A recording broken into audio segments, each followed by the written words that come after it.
Je pense qu'il est temps et que pour la plupart de nos confrères sont connectés. Donc, je vous redis à tous, tous ceux qui sont connectés, je vous redis bonjour. Euh, Bonjour. c'est un réel honneur aujourd'hui de modérer ce webinaire euh, et qui a pour thème les pratiques et procédures du divorce et dissolution du mariage en Afrique de l'Est. Avant de passer à la présentation de nos trois conférenciers du jour, je pense qu'il serait peut-être beaucoup plus séant de me présenter moi-même. Toute charité bien ordonnée commence par soi-même. Euh, Même si ce n'est pas facile hein, de se présenter soi-même, je m'appelle Claudine Gassarabwe, je suis avocate au barreau du Rwanda depuis 1997. Donc, oui, voilà. Donc, pour un peu vous présenter ma vie antérieure, je suis née en RD Congo. Là, je fais un petit coucou à Maître Kalengai. J'ai été formée au Burundi, donc je suis diplômée de Ok. l'Université du Burundi aussi. Wow. Voilà un petit coucou à Marie-Noëlla aussi.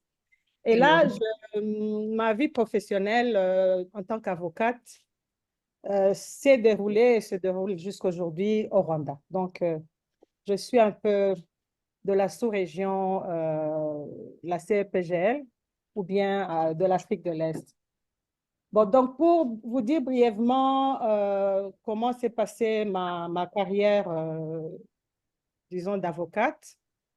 Bon, je suis surtout axée, hein, donc un peu spécialisée dans le droit des affaires. J'espère que vous m'entendez tous, hein. Ça va? Certainement. Voilà, en droit des affaires et du travail. Et puis, j'ai un intérêt tout particulier pour les modes alternatifs de résolution des conflits, c'est-à-dire surtout l'arbitrage. Et j'ai le membership, le MCR, comme on dit. Et puis, je suis aussi accréditée par le SIDA et aussi médiateur attaché à la Cour suprême du Rwanda. Donc, à titre professionnel au sein du barreau, j'ai, comme le sait mon confrère Aimé, j'ai passé quelques années, 6 ans au Conseil de l'Ordre en tant que trésorière aussi. J'ai été la présidente de la commission sociale à l'époque. J'ai été à la commission des disciplines du barreau et puis à la commission formation au sein du barreau. J'ai été aussi membre, un peu en dehors de la profession, mais dans la magistrature. J'ai été membre du Conseil supérieur de la magistrature pendant 4 ans. Donc, voilà. Et puis, au niveau purement professionnel de l'exercice de la profession, j'ai été le conseil de plusieurs entreprises, nationales ou internationales ici au Rwanda. J'ai été, je suis encore membre du conseil d'administration de certains établissements financiers, ainsi que d'autres entreprises purement privées. Voilà. Donc, voilà. Je suis aussi, en dehors de ma profession, engagée dans la cause des femmes. Donc, j'ai combattu pour, disons, les droits de la femme ici au Rwanda à travers Profam Wow. Hamwe. Voilà. Et puis, je suis aussi attachée à la cause parité homme-femme. Voilà. Donc, en tant qu'avocate dévouée, j'ai eu aussi des petits prix au sein du barreau, notamment Wow. pour la formation des jeunes avocats, ainsi que un prix pour la dévotion. Donc, comme on disait à l'époque, c'était en anglais, on disait que c'était la dévotion par rapport à la profession d'avocat. Voilà. Je crois qu'en peu de mots, c'est ce que je peux vous dire aujourd'hui, même si on est aussi membre de l'ILS, PALU et UIA. Voilà. Donc, je ne vais pas m'attarder à me présenter moi-même. Je vais alors vous partager la présentation de nos conférenciers du jour. Alors, je commence par, vous m'excuserez, je vais un peu lire, la présentation de notre confrère, Maître Mbarushimana Aimé. Aimé, attendez voir, est-ce que vous me l'avez partagé, Brenna, vous m'avez partagé la bio là je suis sur mes messages. Donc, alors je passe à, Aimé, tu m'excuseras, je vais te présenter plus tard, même si je te connais depuis de longues années. Je commence par Madame Maître Marie-Noëlla Kezakimana, je crois que c'est comme ça que ça se prononce, n'est-ce pas? Voilà. Kezakimana est inscrite au barreau près la cour d'appel de Gitega, c'est au Burundi. Elle possède une expérience de plus de 10 ans en droit civil, droit de la famille, droit social, droit pénal et en justice juvénile. Elle défend les intérêts de ses clients devant les cours et tribunaux du Burundi. Elle est travailleuse, rigoureuse, passionnée et professionnelle. Et c'est à ce titre qu'elle s'est dotée de capacités de communication exceptionnelles. Voilà. Ce qui rend la relation client et avocat et aussi avocat avec ses pairs très fluide. Ah, ça c'est bien.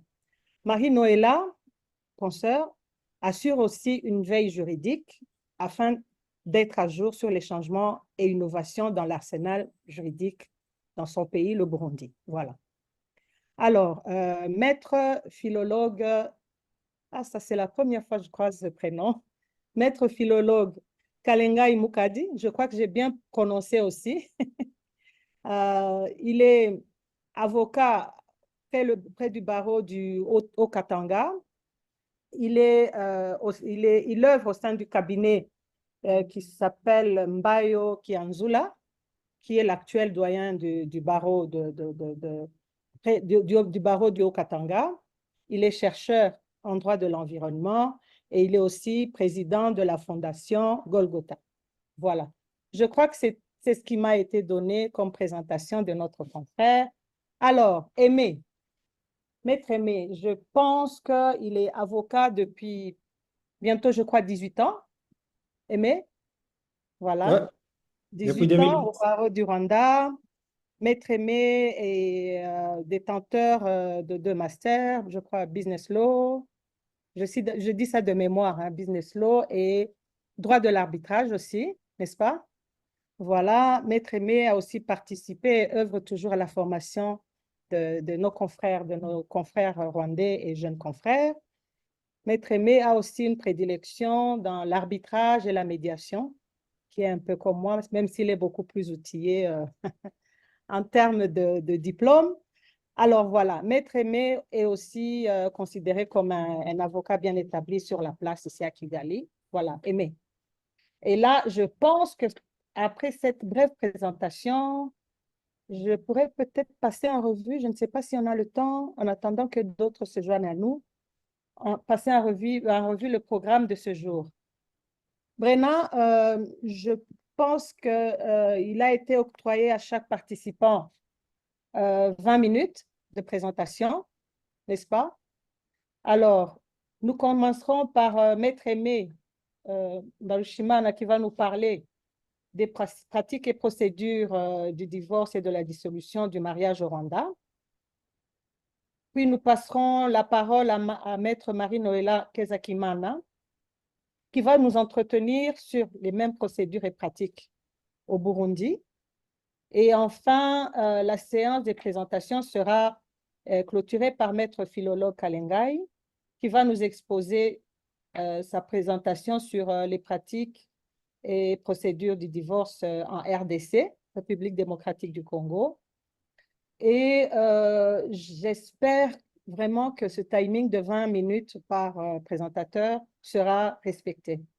Après cette séance enrichissante de présentation, nous allons entamer la session des questions et réponses et même des commentaires s'il y en a. Et en gros, cette séance nous prendra plus ou moins 40 minutes. Voilà, et nous prévoyons de clôturer ce webinaire à 16 heures pile. Voilà, je crois que j'ai présenté le programme. Mais mon petit souci, hein, je l'ai même signifié à Madame Brenna, Mon petit souci est que même si le thème du jour hein, aborde les procédures du divorce et de dissolution du mariage en Afrique de l'Est, aujourd'hui, nous sommes désolés de ne parler que de ces trois pays, le Congo, le Burundi et le Rwanda. Et pour le reste des autres pays, comme on n'a pas pu trouver, semble-t-il, des présentateurs en Tanzanie, Kenya, Ouganda et South Sudan, je pense qu'il faudra peut-être que nous nous documentions quant aux procédures au sein de ces pays. J'ai pu avoir la présentation de la Tanzanie, mais je l'ai eu juste avant ce webinaire. Donc, nous demanderons à notre focal point, qui est Brenna, peut-être de pouvoir assurer aux autres confrères qui vont nous rejoindre que les présentations concernant la Tanzanie et même, si possible, les autres trois pays cités pourra peut-être parvenir aux participants un peu plus tard, si vous pouvez bien peut-être suppléer à ce manque. Voilà. Donc, sans plus tarder, je crois que je vais passer la parole à Maître Aimé Mbarushimana qui va nous parler du cas du Rwanda. Voilà.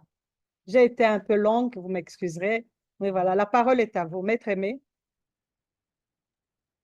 Merci beaucoup. Je suis enchanté de pouvoir présenter en premier parmi autant d'éminents juristes qui sont là. Je suis le premier à présenter la situation du Rwanda en ce qui concerne l'évolution du droit de la famille en Afrique de l'Est et pratiques et procédures de divorce et dissolution du mariage. Les droits évoluent en général et bien sûr les droits de la famille aussi évoluent. Au Rwanda, nous avons connu beaucoup de changements venant du système traditionnel.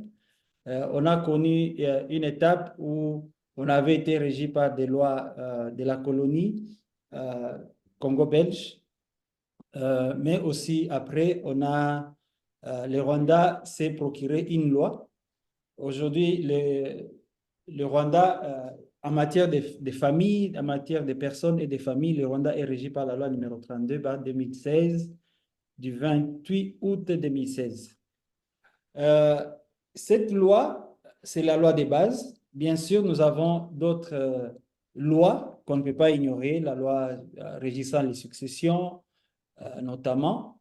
Il y a la loi régissant les droits des enfants, qui est un droit, je dirais, différent, mais qui est associé à ces droits généraux, parce qu'on y fait souvent référence. Et voilà, donc, c'est la loi numéro 32/2016 du 28 août 2016, régissant les personnes et la famille, qui définit le mariage, parce que nous sommes en train de parler du mariage et de la dissolution du mariage. OK. En ce qui concerne le mariage, quelques généralités, c'est que au Rwanda, le mariage est largement défini comme l'union d'un homme et d'une femme dans un cadre monogamique. Bien sûr, dans d'autres cieux, le mariage peut être polygamique, mais au Rwanda, le mariage est strictement monogamique. Le mariage au Rwanda est civil et, comme je le disais, monogamique. Les autres modes de mariage sont cérémoniaux et non légaux. Il y a des couples qui se sont limités à des cérémonies, je dirais, coutumières. Si c'est le cas, ce mariage n'est pas reconnu légalement. Et en définitive, d'autres prérogatives, d'autres droits et obligations ne concernent pas ce genre de mariage parce que ces mariages ne sont pas civils. Ne sont pas civils parce qu'ils n'ont pas respecté toutes les normes, toutes les procédures requises. La loi prescrit l'âge du mariage en son article 168. Au Rwanda, l'âge majoritaire, l'âge de la majorité, c'est 18 ans. Mais la loi sur les personnes et la famille a mis une particularité sur le mariage. Ne peut se marier que la personne qui a 21 ans. Donc, l'âge minimum légal du mariage, c'est 21 ans, bien que l'âge de majorité civile est de 18 ans. Ça, c'est une particularité pour le Rwanda, parce que généralement, dans d'autres pays, l'âge de la majorité coïncide avec l'âge du mariage. OK, historiquement, le mariage se faisait entre des personnes de sexe différents, mais la société a depuis changé et dans certaines juridictions, le mariage entre personnes de même sexe est autorisé, surtout en Europe, aux États-Unis, partout ailleurs. Mais le mariage homosexuel n'est pas reconnu par la République du Rwanda. Il est considéré comme contraire à la culture, à l'ordre public et à la morale rwandaise. On est encore traditionnaliste à ce point, on n'a pas encore évolué. Et certains, je dirais plusieurs, se méfient de cette évolution et aimeraient que les choses restent telles qu'elles sont. Alors, le mariage régi par la loi dont nous avons mentionné, la loi sur les personnes et la famille, mais trouve son soubassement dans la Constitution. La Constitution, l'article 17, garantit le droit de se marier et de fonder une famille. La même Constitution prescrit le mariage civil monogamique entre un homme et une femme comme la seule union conjugale reconnue. La même Constitution prescrit que les époux ont les mêmes droits et obligations au moment du mariage, pendant le mariage et au moment du divorce. Peut-être ici, le Rwanda va décaler, va être en contradiction avec certains pays, parce que le Rwanda reconnaît l'égalité des époux, l'égalité de l'homme et de la femme, que ce soit au moment du mariage, pendant le mariage et au moment du divorce. Nous allons les démontrer. Suivant. Parlons un peu des causes ou des motifs du divorce. Que peut être à la base du divorce au Rwanda? Les motifs de divorce ou les causes sont régis par l'article 218 de la loi sur la famille. Et nous avons autour de 8 causes qui peuvent pousser au divorce. Il y a l'adultère, la désertion pendant une période d'au moins 12 mois, condamnation pour un délit portant gravement atteinte à l'honneur. Vous savez qu'au Rwanda, par exemple, nous avons connu les génocides. Si l'un des époux est poursuivi contre, contre une telle infraction, l'autre époux peut se sentir gravement atteint dans son honneur et demander le divorce. Il y a le refus de subvenir aux besoins du mariage. Il y a les excès et les abus et des injures graves de l'un envers l'autre. Les violences basées sur le genre, ça c'est une raison prépondérante. Il y a la séparation de fait pour une durée d'au moins 2 ans. Si un mari est perdu de vue pendant 2 ans et au plus, l'autre époux peut demander le divorce sur base de ces motifs. Il y a aussi la non-cohabitation pendant plus de 12 mois consécutifs à compter du jour de la célébration du mariage pour motif injustifié. Si après le mariage, pour une cause ou une autre, il y a non-cohabitation et que cela peut prendre plus de 12 mois, l'époux qui se sent lésé dans ce sens peut demander le mariage. Alors, ça c'est en ce qui concerne le mariage. En ce qui concerne l'action maintenant en divorce, l'article 218 prévoit que l'action en divorce ne peut être tentée que par les époux. Ça, c'est une évolution parce que dans l'ancienne loi qui a été revue, l'action pouvait même être tentée par le ministère public et il y avait toute une procédure qui entourait cela. Mais ça, c'est une évolution. Rien que l'époux offensé, ce n'est que l'époux offensé qui peut intenter l'action en divorce. Et l'action en divorce est tentée et jugée selon la procédure ordinaire. Bien sûr, plusieurs fois, il y a lieu de demander que l'audience soit entendue à porte fermée et que tous ceux qui ne sont pas concernés, ils sont mis dehors. Mais la procédure en soi suit les cours normales des procédures que nous avons. C'est-à-dire, il y a un premier degré. Les premiers degrés, on commence par l'audience de mise en état, il y a la procédure de conciliation, il y a l'audience en soi. Et si un des époux n'est pas satisfait avec la décision au premier degré, ils peuvent aller en appel. Donc, la procédure, elle est ordinaire selon les codes des procédures civiles et commerciales que nous avons. En ce qui concerne la prescription, l'action en divorce se prescrit par 5 ans consécutifs à compter de la découverte de la cause du divorce. Disons par exemple que la cause du divorce, c'est l'absence. Quand est-ce qu'on a commencé à constater l'absence? On compte les délais de 2 ans qui est prescrit par la loi et après, on peut commencer à compter la prescription.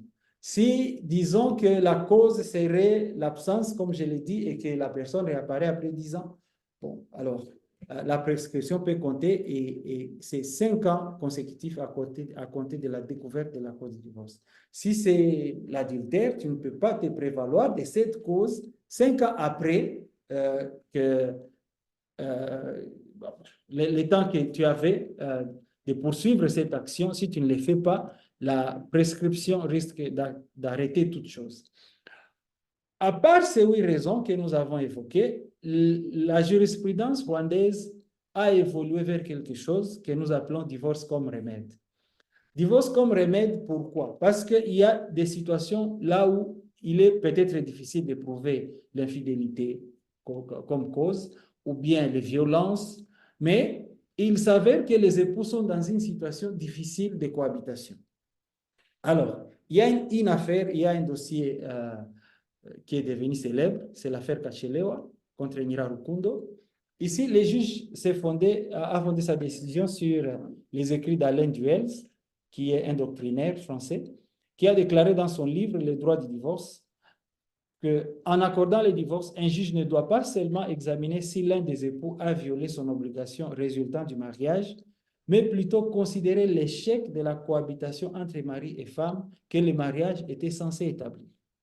Les mariages seront irrémédiablement lorsqu'il apparaît que l'un des époux a perdu son affection ou qu'il renonce irrévocablement à toute forme de vie commune en tant qu'époux.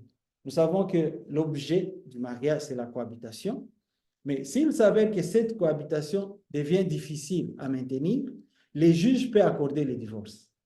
Donc, pour dire, je n'ai plus d'amour, je me sens comme emprisonné, je ne m'épanouis pas, je sens que mes droits sont menacés, ma vie est menacée, mais je veux quitter cette personne. Cela peut suffire pour que les juges accordent les divorces au Rwanda. Peut-être cela est étonnant, mais cette affaire a été la base de plusieurs décisions d'accords de divorce jusque-là.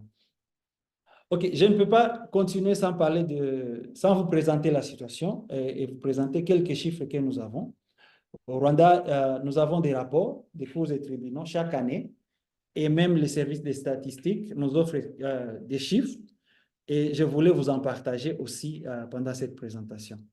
Ok, nous allons commencer avec 2022 et 2023. Les rapports des cours et tribunaux indiquent une augmentation constante du nombre de cas de divorce.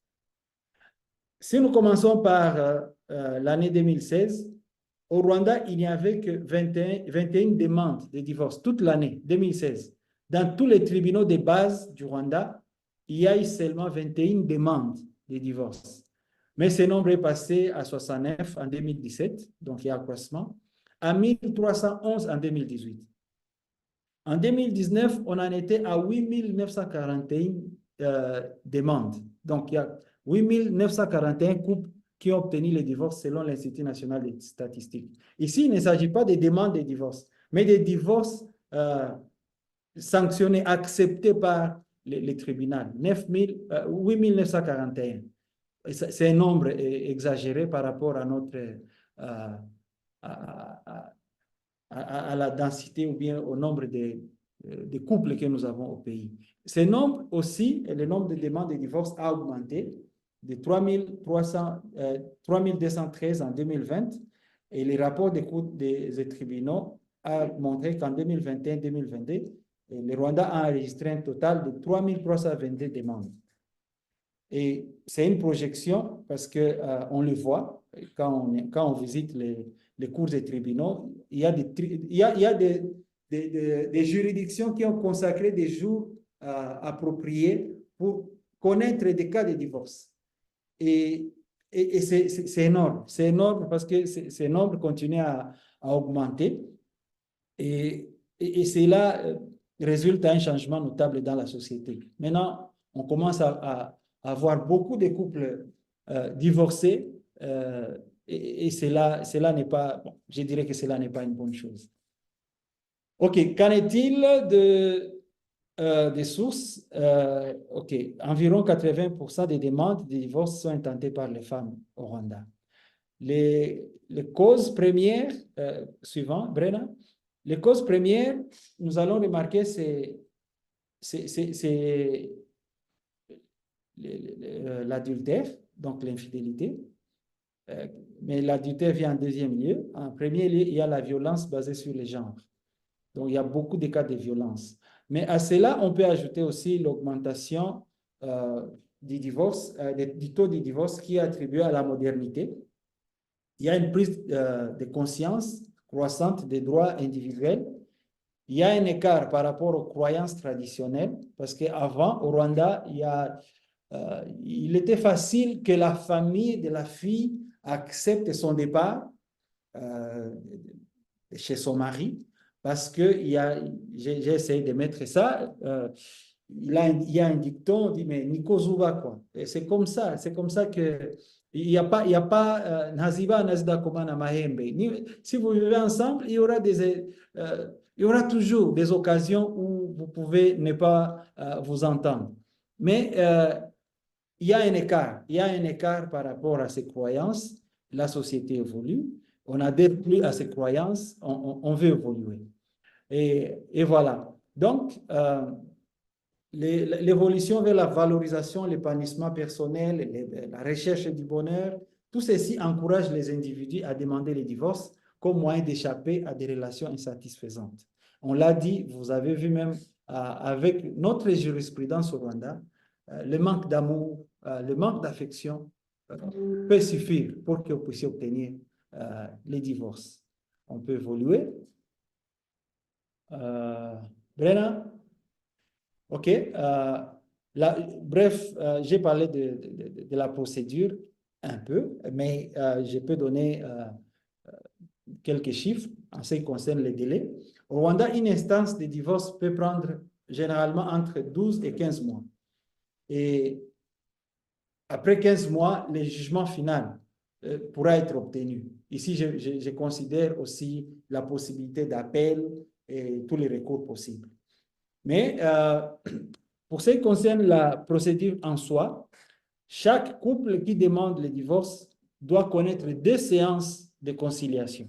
Donc, les juges essayent de vous convaincre de rentrer ensemble, de retourner dans votre famille et de continuer à lutter pour maintenir la cohésion parce que le principe, c'est le mariage, le divorce, c'est l'exception. Alors, les juges font de son mieux et la loi lui a accordé la possibilité de vous retrouver en 2 séances continues pour essayer de vous convaincre. Et après les 2 séances, si les choses ne vont pas bien, c'est alors que les dossiers peuvent aller devant un greffier en audience de mise en état et après quoi viendra l'audience au fond devant les juges. Maintenant, si on considère les deux séances de conciliation, ces 2 séances peuvent prendre 6 mois, généralement, mais aussi l'audience de mise en état pourra prendre entre 3 et 6 mois pour qu'on en arrive au divorce, au jugement au fond. Et vous voyez que c'est beaucoup de temps parce que les législateurs ont voulu décourager et essayer de voir si, avec tous ces mécanismes, les couples peuvent être convaincus, soit à cause de combien ça coûte, combien ça prend le temps et l'énergie, l'effort, peut-être ça peut les dissuader et les convaincre à rester ensemble. Ok, ça c'est ce qui concerne le,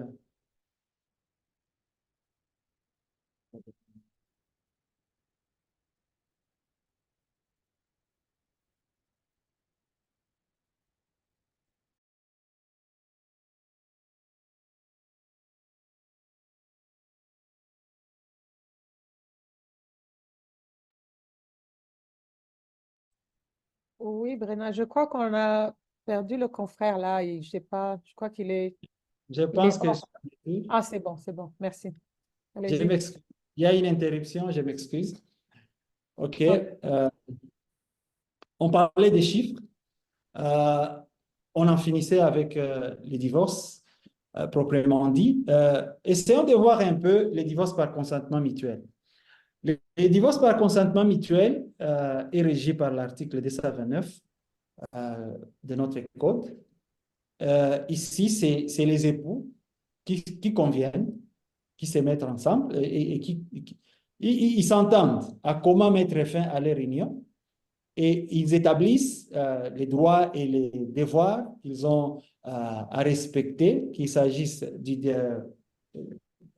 d'eux-mêmes comme époux, de leurs biens, mais aussi ils disent ce qu'ils veulent par rapport à leurs enfants. Donc, ils établissent tout dans une convention, ils amènent ça devant les juges pour homologation. Maintenant, ici, cela peut être fait par les deux époux, mais aussi la loi prévoit la possibilité, là où le divorce demandé, qui est déjà en cours, peut être aussi transformé en divorce par consentement mutuel lorsque le défendeur reconnaît la pertinence de la demande et consent à ce divorce. Donc, ça veut dire qu'il n'y a pas de discussion par rapport à la demande de divorce.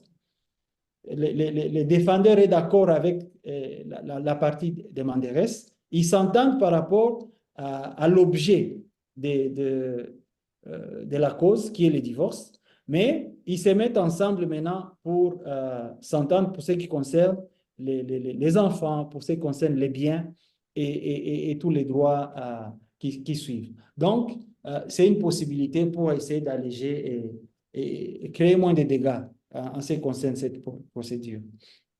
Mais il y a quelques limites. La première limite, c'est que le divorce par consentement mutuel n'est admissible qu'après au moins 2 ans de mariage. Donc, ceux qui sont nouvellement mariés, vous ne pouvez pas vous marier et après 1 mois ou 2 mois demander de dresser une convention et aller devant les juges. Non, la loi l'interdit. Vous devez avoir vécu ensemble au moins pendant 2 ans avant d'envisager le divorce par consentement mutuel. La loi prévoit aussi des garanties par rapport à la garde des enfants. Cela est prévu dans la loi, dans une modification de la loi régissant les personnes et la famille. J'ai essayé de mettre ça là-bas. Vous pouvez le voir, vous pouvez le lire. Alors, la garde est garantie. La garde peut être partagée entre les deux époux. La garde peut être accordée seulement à l'époux qui a gagné le procès. Et voilà, les modalités et les fonctionnements de comment ça s'est fait est régi par la loi. Je crois qu'on peut avancer, comme ça je gagne le temps. La dissolution. En parlant de la dissolution, la loi rwandaise reconnaît 2 raisons, 2 motifs de base pour ce qui concerne la dissolution du mariage. Le mariage au Rwanda est dissous par le divorce, comme on le voyait, mais aussi par la deuxième raison, c'est le décès de l'un des époux. On évolue. OK. En parlant des effets, en ce qui concerne le décès de l'un des époux, c'est que le décès de l'un des époux dissout le mariage. Un conjoint veuf a le droit de contracter un nouveau mariage. Donc, la loi reconnaît le remariage de l'époux survivant. Toutefois, l'épouse, ça c'est une limitation encore, l'épouse peut contracter un nouveau mariage après un délai de 300 jours révolus à compter du décès de son premier mari. Donc, si le malheur a frappé et que la défunte, le défunt est parti, l'épouse survivante peut contracter, oui, un mariage, mais selon les délais prescrits, vous voyez, vous pouvez compter les mois, c'est plus de 6 mois. Mais la loi ne dit rien par rapport au mari. La loi prévoit seulement... C'est injuste. Je sens déjà une réaction. C'est un vide, mais cela concerne la femme. On peut évoluer. OK, les enfants continuent d'être pris en charge par les parents survivants. Ça, en fait, il ne faut pas qu'il y ait vide par rapport à la garde des enfants. Donc, des droits, tous les enfants restent à la charge de l'époux survivant. OK, le décès de l'un des époux donne lieu à la dissolution du régime matrimonial et la succession peut être exécutée conformément aux lois en la matière. Avec le décès de l'un des époux, la famille doit se réunir, donc le conseil des familles se réunit, la succession est ouverte et les droits de succession sont accordés. Et comme on l'a dit, il y a des droits qui sont reconnus aux conjoints survivants et le principe au Rwanda, c'est l'égalité. L'alinéa D de l'article 24 de la loi sur les successions prévoit qu'en cas de dissolution de la communauté, les époux partagent tous les patrimoines, l'actif et le passif commun.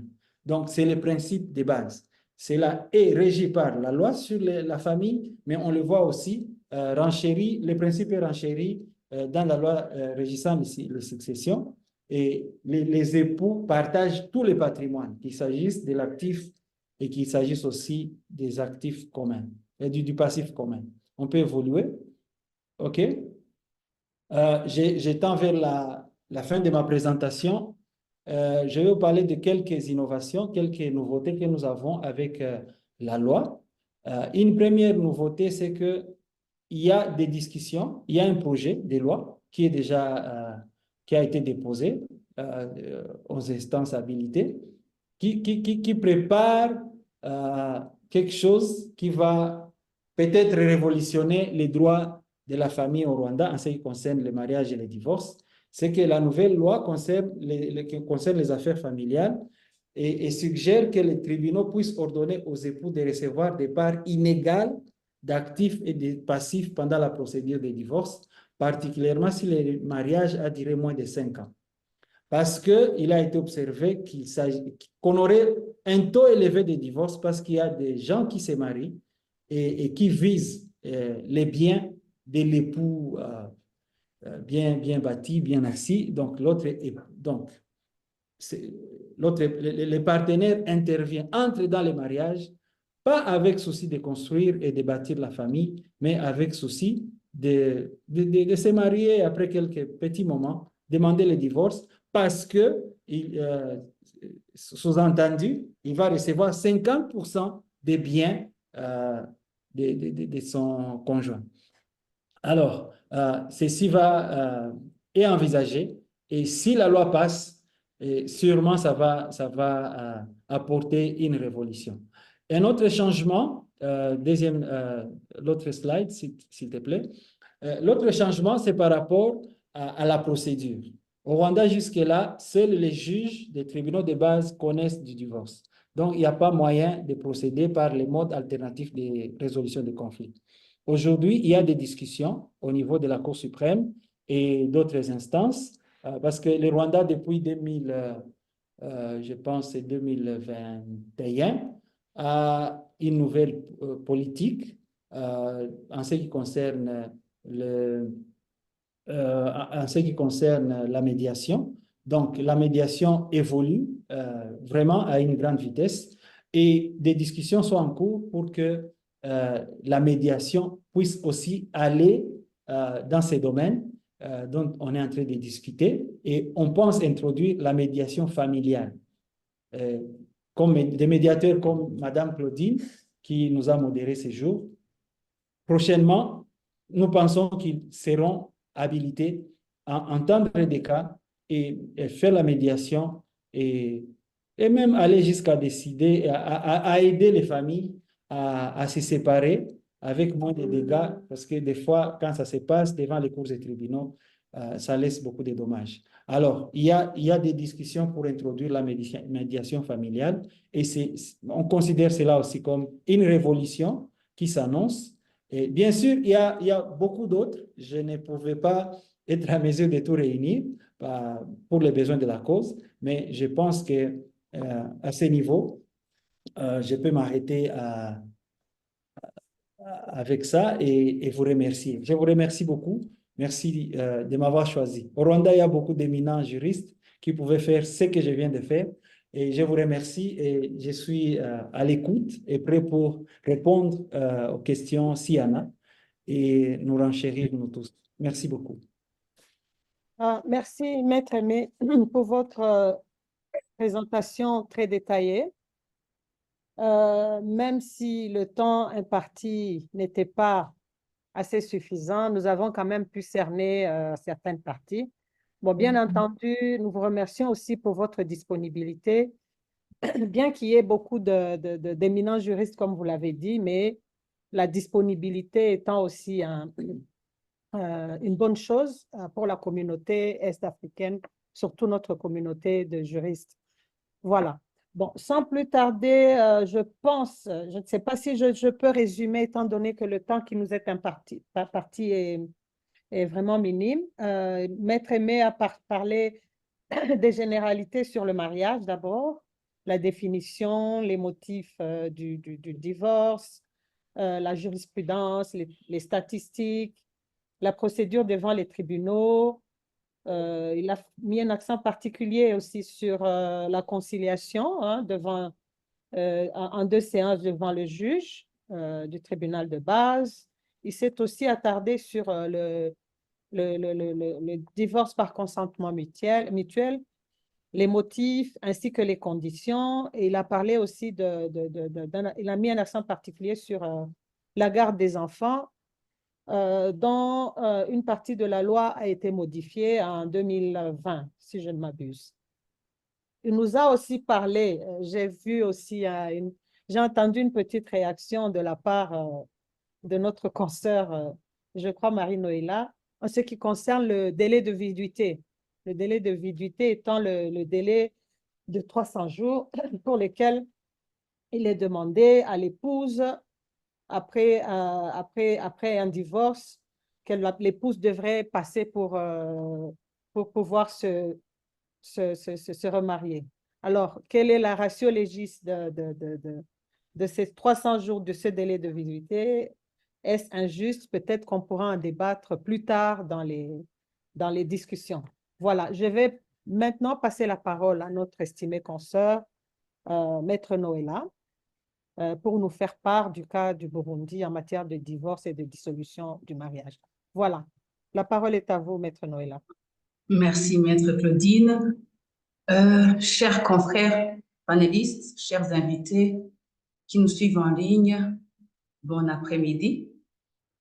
Alors, ma présentation se concentre sur le divorce et la dissolution du mariage en droit judiciaire burundais. Alors, le divorce est toujours régi par le Code des personnes et de la famille. Et le Code des personnes de la famille a été promulgué par le décret loi numéro 1/024 du 28 avril 1993 portant réforme du Code des personnes et de la famille burundais. Le divorce en droit judiciaire burundais est prévu en 2 types de divorce selon l'article 158 du Code des personnes de la famille. Le divorce pour cause, on a le divorce pour cause déterminée et aussi le divorce par consentement mutuel. Je vais commencer en premier lieu par la procédure du divorce pour cause déterminée.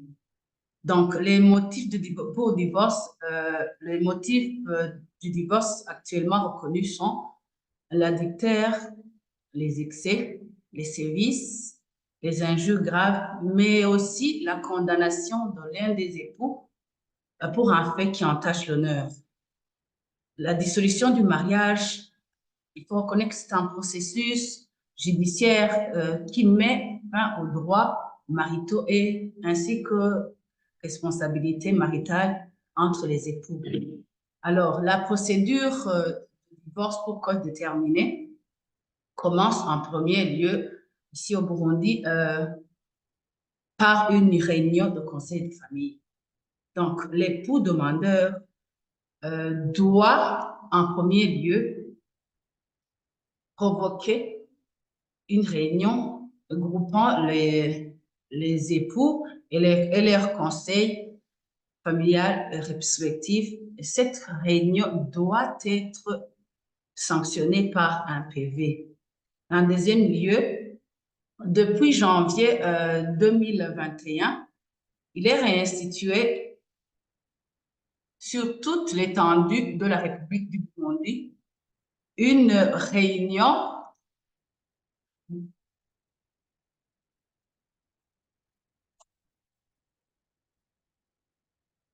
depuis janvier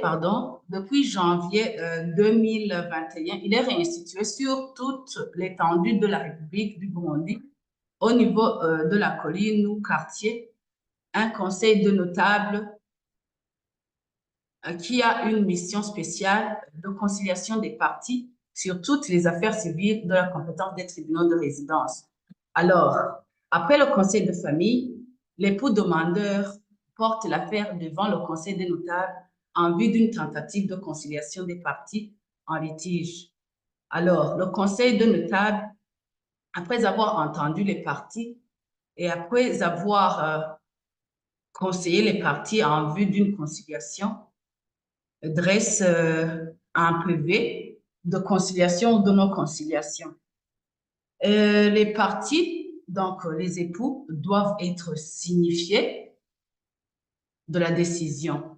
Si l'un des époux n'a pas eu gain de cause, il a juste 15 jours pour pouvoir, je dirais, interjeter l'appel à partir de la date de la signification de la décision. Alors, il peut introduire l'action en divorce au tribunal de résidence du défendeur ou au tribunal de résidence du domicile conjugal. Alors, une fois la cause introduite au tribunal de résidence, à la toute première audience, le juge président de la juridiction entend les parties en personne et sans l'assistance de leur conseil et à huis clos.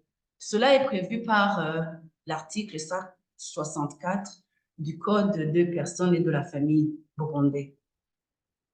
Alors, à la première audience, le juge fait des observations qu'il croit convenables en vue d'une réconciliation des époux. C'est là, pour tout cela, le juge, le président le fait pour qu'il y ait une tentative de réconciliation des époux. Alors, s'il n'y a pas la conciliation des époux, c'est là où la cause est envoyée en audience publique. Au cours de l'instance du divorce pas pour cause déterminée, le tribunal statue, bien sûr, à la demande des parties, dans l'intérêt du ménage et des enfants, la résidence séparée.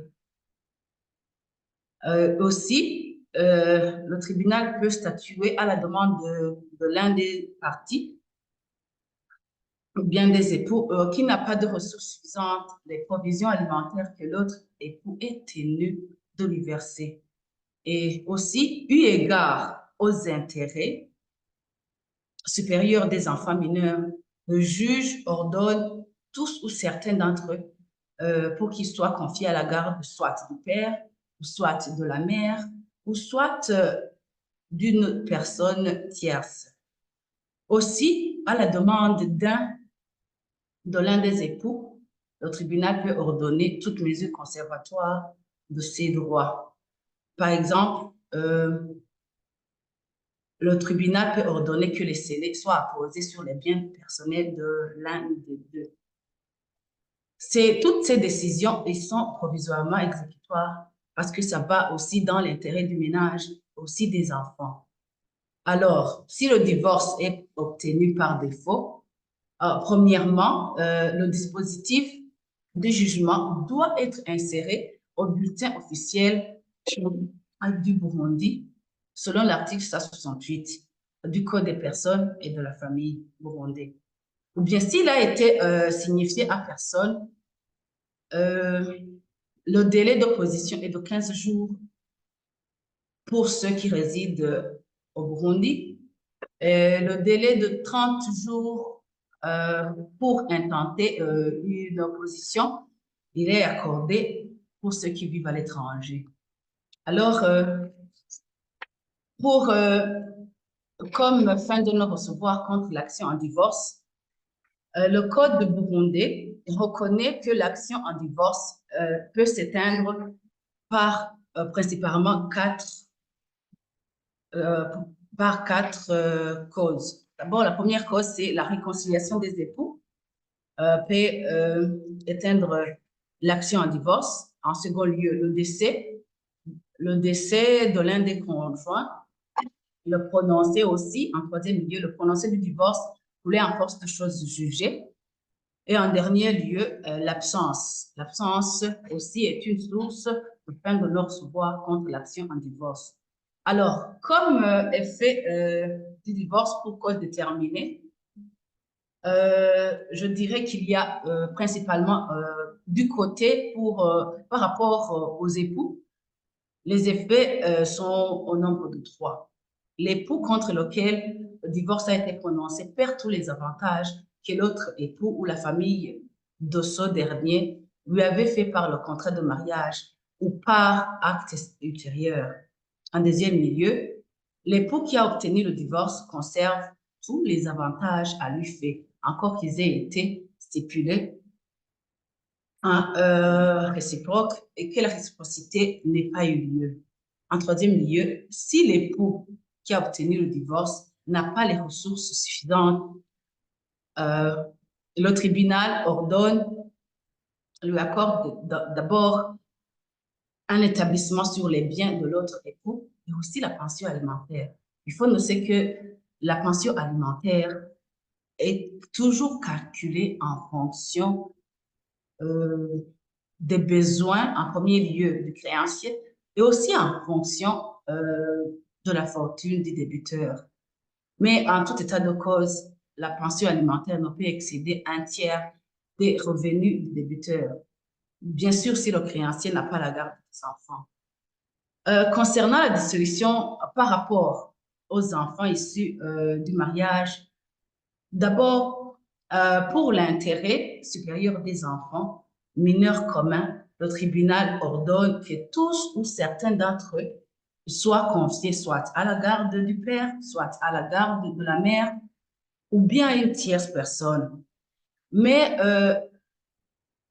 quelle que soit la personne qui a eu la garde des enfants, le père et la mère conservent le devoir de surveiller, d'entretenir et dans l'entretien, l'éducation de leurs enfants, mais aussi de contribuer en proportion de leurs facultés. En dernier lieu, la dissolution du mariage ne prive pas les enfants issus de ce mariage des droits qui leur auraient été rassurés par les lois ou les conventions matrimoniales de leurs parents. Le divorce pour cause déterminée a aussi la même procédure que le divorce par consentement mutuel. Les motifs du divorce pour consentement mutuel sont principalement lorsqu'il apparaît que la vie commune, par exemple, devient insupportable ou que le maintien du lien conjugal est intolérable, là, le tribunal peut prononcer le divorce par consentement mutuel. En deuxième lieu, si le défendeur de l'action, Maître Aimé l'avait mentionné, je trouve que c'est tout comme au Rwanda, lorsque le défendeur de l'action en divorce pour cause déterminée accepte que la demande est fondée et déclare expressément consentir au divorce, là aussi le tribunal peut prononcer le divorce par consentement mutuel.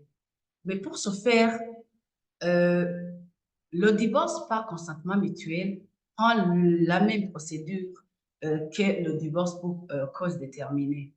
Mais dans la requête conjointe que les époux doivent déposer auprès du tribunal, les époux doivent mentionner d'abord le sort de leurs biens, la résidence séparée, la garde des enfants mineurs communs, bien le partage des biens communs ou individus, l'établissement aussi ils doivent aussi mentionner, ils doivent dire l'établissement, s'il y a l'établissement ou la pension alimentaire pour l'un des époux pouvoir se trouver dans le besoin des faits du divorce. Alors, comme pratique traditionnelle et moderne dans le processus de divorce, il faut noter qu'avant la colonisation au Burundi, il existait au Burundi le mariage, je dirais traditionnel ou le mariage coutumier, dans lequel il n'y avait dans lequel il n'y avait d'inscription ni à l'église, encore moins à l'état civil. Alors, ce qui pouvait rendre le mariage traditionnel, légal, c'est le paiement juste de la dot. Et quand l'époux paie la dot, c'est-à-dire que le mariage est légal. Alors, quand on dit les pratiques traditionnelles dans le processus de divorce, il n'y a pas au Burundi les pratiques traditionnelles, étant donné que avant la colonisation, il n'y avait pas de mariage, aucun mariage n'était inscrit à l'état civil. Alors, les processus de divorce sont venus avec la modernité, après la colonisation. C'est là où on peut dire qu'il y a des pratiques modernes, comme je l'ai mentionné, dans le processus de divorce. Alors, comme mon confrère l'a mentionné, la procédure de divorce n'appartient qu'aux époux et doit être intentée devant le tribunal de résidence du domicile conjugal ou bien du domicile du défendeur. Je pense que le temps qui m'était imparti est déjà passé. Je vous remercie. Je suis là pour l'une ou l'autre question. Merci. Merci infiniment, Maître Noëlla, hein, pour cet exposé détaillé et qui nous a quand même fait part des différences, quoi qu'elles soient minimes, des différences au niveau de la procédure de divorce entre la procédure précédente qu'on a suivie, la procédure rwandaise, et le fait d'avoir aussi nous avoir donné des, des détails hein, au niveau des formes de divorce et surtout, notamment, quand vous parliez des notables, hein, du Conseil des notables, et là, je pense qu'une question peut-être qui pourra peut-être nous intéresser plus tard, ce serait la composition, parce que là, je ne l'ai pas entendu, la composition de ce Conseil des notables pour plus tard, ainsi que les délais d'appel de signification, le huis clos aussi, qui est aussi une particularité du Rwanda aussi, ainsi que la tentative de conciliation. Voilà, donc sans plus tarder, comme le temps qui nous était imparti pour les deux premières interventions est passé, nous passons directement la parole à notre confrère, Maître Kalengai. Je vois que je ne sais pas s'il est en ligne. Voilà, il est mute. Hein? Maître Kalengai, est-ce que vous nous entendez? Certainement. Je La vous parole entends est à très, vous, très cher bien. confrère. Voilà, merci. Sinon, Voilà. certainement. Vraiment, merci. Merci de la parole que vous veniez à nous accorder. Je remercie déjà l'organisation et même la modératrice, mon aîné. Il m'a été demandé de parler certainement sur 3 points, dont le thème que tous nous connaissons, l'évolution du droit de la famille en Afrique de l'Est, pratique et procédure de divorce et dissolution du mariage. C'est comme ça que je me suis,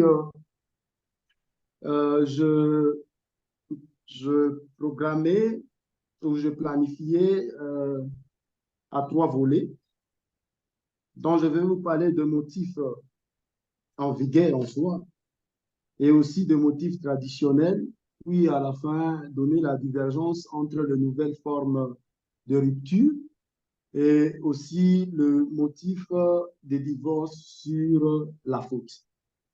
Dans les généralités, je voudrais déjà préciser que la RDC reconnaît que le mariage monogamique, et c'est là d'ailleurs, c'est en vertu de l'article 330 de la loi numéro 16/008 du 15 juillet 2016, modifiant et complétant la loi numéro 87/010 du 1er août 1987 portant code de la famille.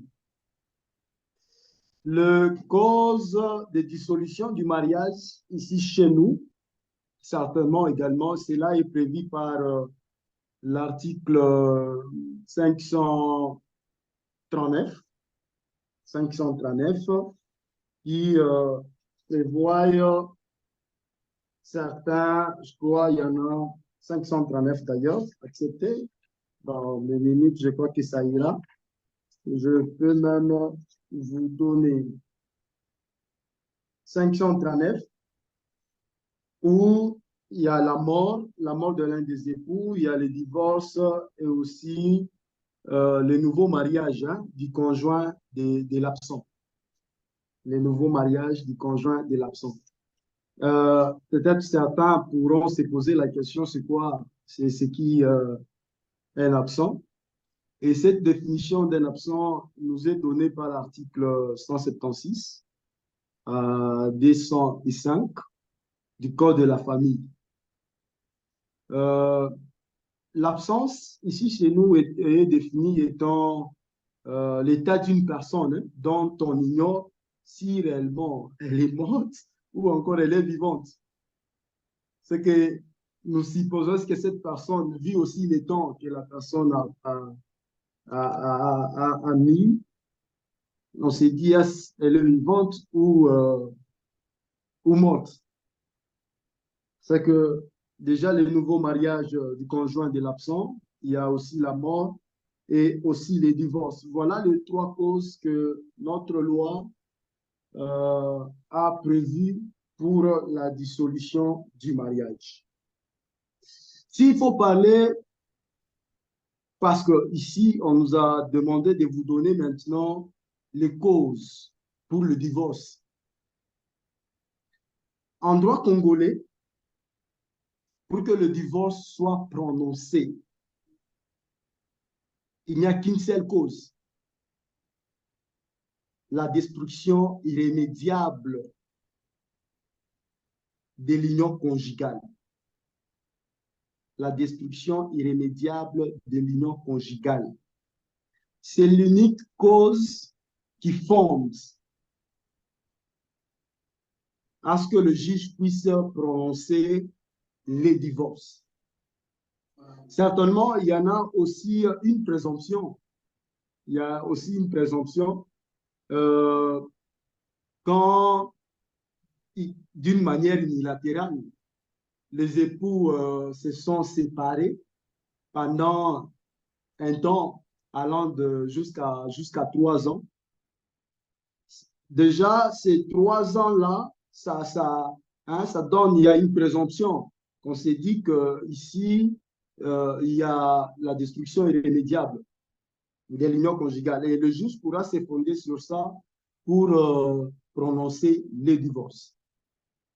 La destruction irrémédiable.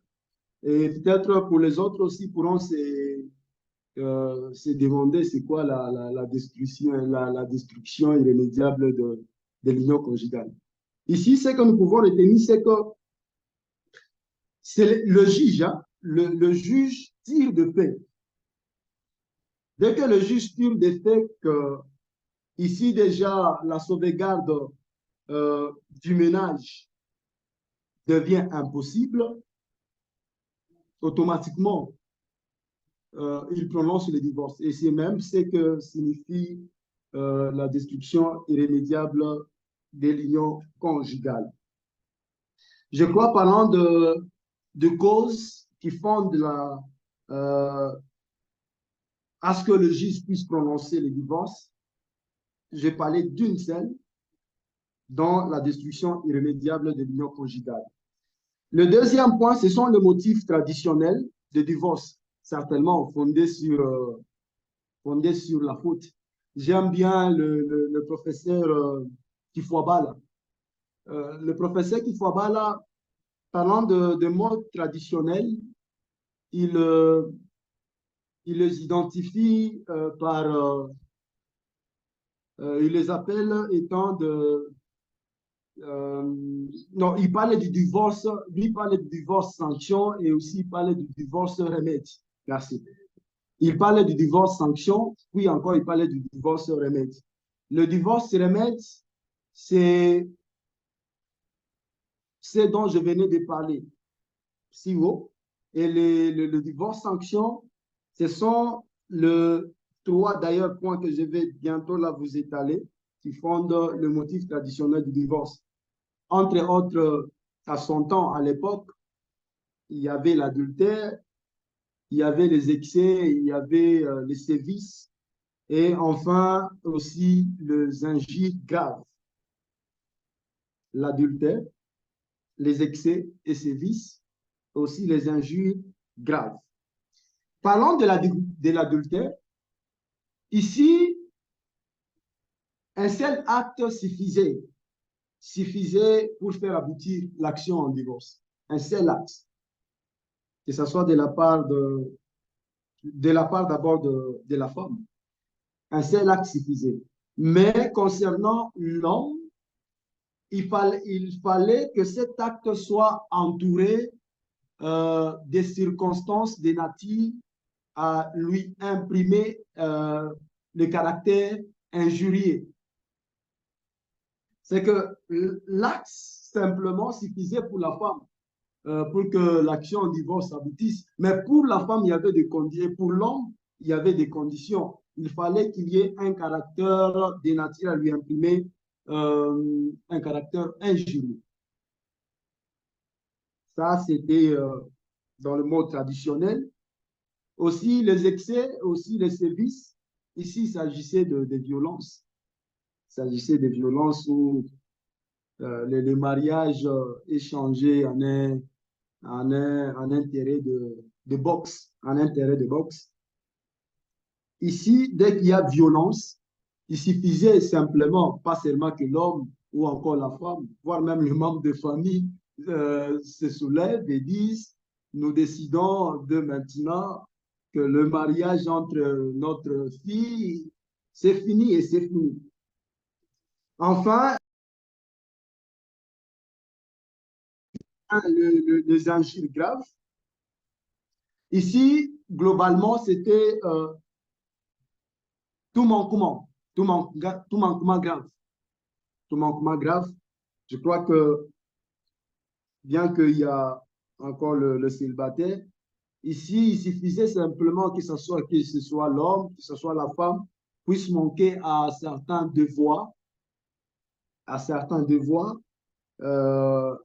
et automatiquement, on pourrait déjà introduire même cette action et voir obtenir gain de cause. Voilà les quelques causes qui fondaient dans le mode traditionnel, bien sûr, que le juge puisse prononcer le divorce. Mais c'est quoi le divergence?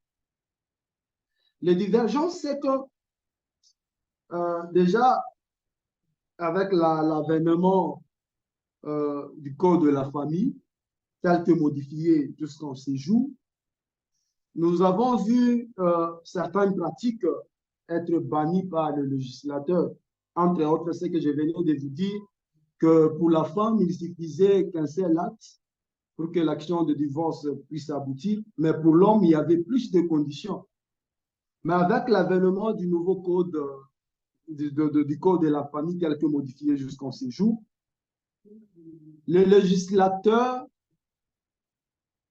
même comme la Constitution d'ailleurs dispose que tout Congolais, c'est que tout Congolais sont égaux devant la loi. Et vraiment, c'est dans cet esprit que le législateur est parti. Nous avons vu que ce soit l'homme, que ce soit la femme, un seul acte suffisait, pour la condamnation de l'époux coupable. Mais ici, le législateur est parti loin. Si l'acte, là je parlais de l'adultère, si l'acte est entouré des caractères de nature à lui imprimer un caractère injurieux, la peine prévue est portée au double.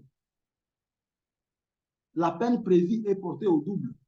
Ça veut dire, si en condamné, il n'y a pas ces caractères-là, l'homme pouvait être condamné ou la femme pouvait être condamnée à une année. Mais dès qu'il y a ces caractères-là, de nature à lui imprimer un caractère injurieux, la peine directement est portée au double. Ça, c'est déjà l'avancée. Ça, c'est déjà l'avancée.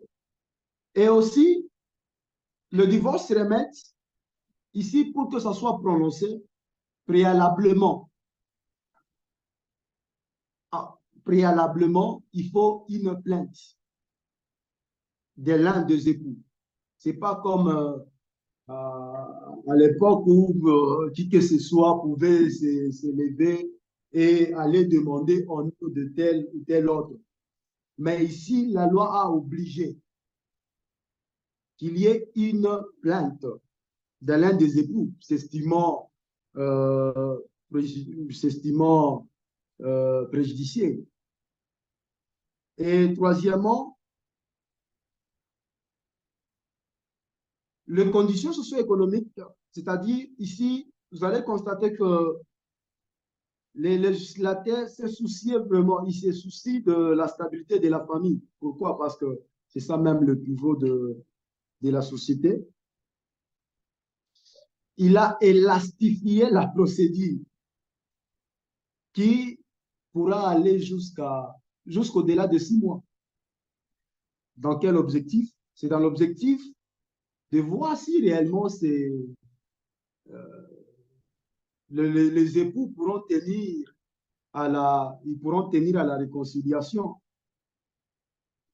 D'ailleurs, ce qui est même le rôle primordial de juge, qui tiennent à tout prix que les époux puissent se réconcilier. Déjà dans la phase de conciliation, ça va toujours au-delà de 6 mois.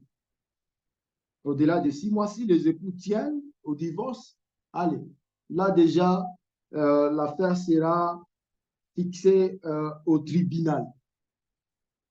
Voilà au moins les 3 divergences que je puis retenir dans le cadre de cet échange. Je parlais, il faut préalablement une plainte, ce qui n'était pas le cas jadis. Ici aussi, le législateur a élastifié la procédure. Et troisièmement, les caractères injurieux jadis, condition pour que l'homme soit sanctionné. Maintenant, là, ce n'est pas la condition. Mais si ce caractère revient, c'est que porte au double la sanction prévue par la loi. Maintenant, parlant un peu, je vais essayer de toucher, de vous parler de la procédure. Ici, pour que le divorce soit prononcé, il y a des phases. Dans la première, la phase de conciliation, et la deuxième, c'est celle de jugement. Dans la phase de conciliation, ici d'abord, l'époux écrit, il adresse une requête soit écrite, soit verbale au greffe. C'est ce qui saisira le tribunal. Le président du tribunal, certainement, va installer une chambre et cette chambre convoquera l'époux qui a introduit la requête ou le requérant convoque d'abord le requérant pour lui parler des conséquences néfastes qui pourront provenir certainement de son action. Si le requérant tient à tout prix que cela continue, c'est à ce moment-là qu'on lancera une convocation à l'égard de l'autre époux, soit l'homme, soit encore la femme, qui viendra en soi aussi répondre. Si aussi il tient, il passe à la confrontation. Il faudra déjà retenir que les requérants, si le requérant ne répond pas à l'invitation de la Chambre, ce dernier se verra réintroduire sa requête qu'après 6 mois. Vous introduisez aujourd'hui la requête, à la date fixée, vous ne venez pas, automatiquement, pour vous, déjà là, c'est fini.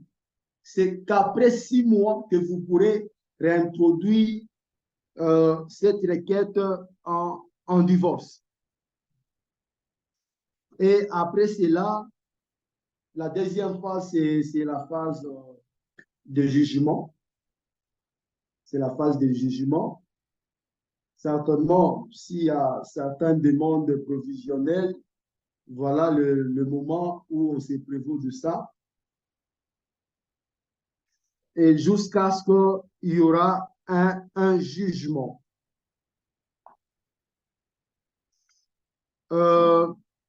Déjà, la différence avec, comme j'ai entendu le premier orateur, la différence déjà avec le Rwanda, c'est que chez eux, 2 ans, oui, 2 ans déjà suffisent pour que, si certainement j'ai bien retenu, 2 ans déjà suffisent pour que le juge puisse déclarer le divorce. Alors que ici chez nous, les 2 ans, non. Ici chez nous, c'est 3 ans. Que le juge pourra se fonder sur ça, si réellement, et bien sûr, les intéressés persistent.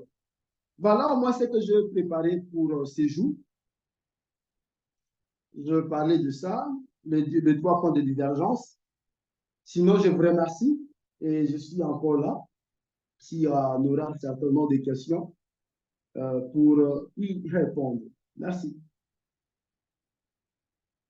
Merci beaucoup, confrère Kalengai, pour votre exposé, surtout à caractère comparatif. On sent que vous avez très bien suivi les 2 précédents exposés, ce qui nous a quand même fait gagner du temps par rapport au droit comparé de ces 3 pays. Sans plus tarder, parce que le temps qui nous est imparti file vraiment à grande vitesse, nous allons passer à la séance des questions, réponses, commentaires. Je vais commencer par les questions qui nous ont été posées par écrit inbox. La première question provient de Maître Calvin Benjamin Amnes et elle est adressée à Maître Aimé. La question est celle-ci. Quelles sont les mesures appropriées prises pour réduire l'augmentation accrue de divorces au Rwanda? Donc, je ne sais pas si on pourra peut-être prendre les 3 premières questions, y répondre peut-être par interaction et vous compléter entre vous les trois présentateurs, puis prendre une seconde série de questions. La deuxième est celle-ci. Maître Justine Mawabo voudrait savoir si les mariages traditionnels ont connu une transcription à l'ère des pratiques modernes de mariage. Elle n'a pas dit à qui s'adressait la question, donc elle pourra peut-être être répondue par l'un quelconque des confrères qui en a connaissance. La troisième question émane d'un confrère anonyme, Anonymous Attendee, donc c'est une personne qui ne s'est pas identifiée. Elle dit ceci: vous parlez de modernité, Pensez-vous qu'un héritage de la colonisation nous a été laissé et impacte toujours le droit de la famille et ses pratiques? Et si oui, à quel degré l'estimerez-vous? Voilà. Lui non plus n'a pas précisé à qui s'adressait la question. La parole est à vous, Maître Aimé. Et puis, pour les deux prochaines questions, peut-être Maître Noëlla et Maître Kalenga, ils pourront y suppléer. Voilà. Maître Aimé. Merci beaucoup. Quelles sont les mesures appropriées pour réduire l'augmentation accrue du divorce au Rwanda? D'abord, je dois dire que c'est une situation lamentable parce que la volonté du législateur, c'est que ce qui est mariage, que des unions soient établies et que ce soit des unions durables et fortes. Mais quand il s'agit de constater que ce qui était envisagé n'est pas possible à mettre en place parce que les époux n'arrivent pas à s'entendre, c'est une situation, comme je le disais avant, donc les principes, c'est le mariage. Et les divorces ne vient que, ou bien la séparation, ou bien la dissolution du mariage ne vient que comme exception, comme remède, comme moyen de sauver tout ce qui peut être sauvé. Sinon, ce qui était envisagé à la base, c'était une union forte et solide, un cadre dans lequel même des enfants qui vont provenir de cette union puissent grandir et s'épanouir. Alors, je dirais qu'au point de vue du droit, les mesures qui sont là vont vers la procédure. Je l'ai dit, donc, ce n'est pas parce que au Rwanda, principalement, je m'attarde au Rwanda, la juridiction que je connais, le législateur a sciemment mis quelque chose avec la nouvelle loi. Il a mis la loi de 2018 dont on parlait. Il a mis quelque chose qui n'existait pas dans la loi ancienne. C'est qu'aujourd'hui, la procédure de conciliation a été doublée. Donc, on ne le fait pas une fois. Vous venez une première fois et la première fois, c'est 3 mois après l'introduction après l'acceptation du dossier par les greffes. On vous convoque pour une première conciliation. On essaye de vous aider à vous entendre, à trouver un moyen de vous réconcilier, essayer de... s'il y a quelqu'un qui est fautif, est-ce qu'il peut demander pardon? Est-ce que l'autre peut accorder le pardon? Les juges essayent. Ils essayent par tous les moyens. Alors, si racoler les morceaux, ça ne donne rien, il vous donne une autre opportunité. 3 mois encore après, vous revenez pour la même chose. Écoutez la même chose. Et je dois vous dire que pour les avocats, des fois, c'est ennuyant d'être là. Vous savez que, par exemple, votre client ou cliente vous a déjà dit, moi, je n'y suis plus. Alors, accompagner quelqu'un qui n'y est plus, et il faut le faire une première fois, revenir 3 mois après pour la même réponse. Et légalement, je dois dire, bref, ces mesures-là, ces mesures d'alourdir un peu la procédure, et parce que ce n'est pas automatique, ce n'est pas il n'y a pas de référé en cette matière, il n'y a pas d'accélération. Vous introduisez la demande, mais vous vous préparez à ce que le chemin sera long. Et ça, c'est la volonté du législateur pour essayer de décourager, parce que on s'est dit que cela peut faire quelque chose. D'autre part, il y a je dirais, des sensibilisations qui se font avec des organisations parajudiciaires, des associations de femmes. Maître Claudine peut-être en connaît un peu plus. Il y a des associations au Rwanda avec les statistiques que je vous ai présentées. Ces chiffres dérangent tout le monde. Alors, beaucoup d'associations, ils essaient de sensibiliser des couples. Et des fois, c'est les AVEGA, bon, je vais dire des associations de promotion des droits de la femme, des droits de la famille. À côté, il y a aussi les églises, les communautés chrétiennes, les églises, là où les gens se retrouvent, et il est vanté la valeur et les bien fondés du mariage, et que c'est une institution qui ne devrait pas se briser juste par des faits de coups de colère ou bien de... Non, non. On essaie de sensibiliser à ce que on revienne aux valeurs ancestrales et que l'institution du mariage soit protégée et qu'il soit durable. Si vous permettez, il y a une autre question qui a été posée, je crois, qui va avec l'héritage colonial et comme résultante de la modernité. Parce que je pense, je suis celui qui est j'ai évoqué la modernité comme cause, entre autres les causes du divorce. OK, si vous considérez, si vous faites une petite analyse, je remercie d'ailleurs l'intervenant du Burundi, Maître Keza Kimana, qui nous a dit qu'au Burundi, avant d'intenter la procédure en divorce, on doit commencer par les conseils des familles. Si vous n'avez pas un rapport des conseils des familles, les juges ne peuvent pas prendre votre dossier. Donc, il ne peut pas être enregistré au greffe. Ça, c'est encore une attache à ces valeurs-là. Parce que lorsque les époux sont ramenés à leur famille, imaginez-vous, celui qui allait demander la main est là, celui à qui la main a été donnée est là, et les témoins qui ont signé à l'état civil sont là. Ces gens-là, ils peuvent essayer de dissuader l'époux ou l'épouse qui veut intenter le divorce. Et cela peut aider. Et cela peut aider. Mais si l'institution, OK, par exemple, chez nous, au Rwanda, directement, tu intentes ton action, tu prends un avocat, ou carrément, tu vas introduire ton dossier et la procédure commence. Des mécanismes qui ramènent vers les droits ancestraux, les droits traditionnels, cela aiderait à rééquilibrer. Maintenant, qu'est-ce qui se passe? Dans la société traditionnelle, on s'est marié pour fonder la société. Et les mariages, les époux appartiennent à la société. Mais aujourd'hui, il y a un individualisme tel que c'est l'individu qui prime. Je me sens mal à l'aise, comme je vous parlais de la jurisprudence, je sens que je n'aime plus. Le fait de se sentir n'est plus... non, je ne suis plus intéressé.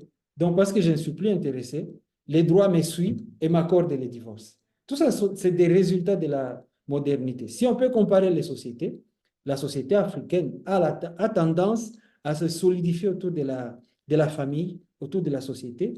Par contre, dans d'autres cieux, c'est l'individu qui prime. Maintenant, cette logique de l'individu qui prime prend place. Et cela est le résultat de la modernité. Et malheureusement, ça nous pousse à tout ce qu'on est en train de voir.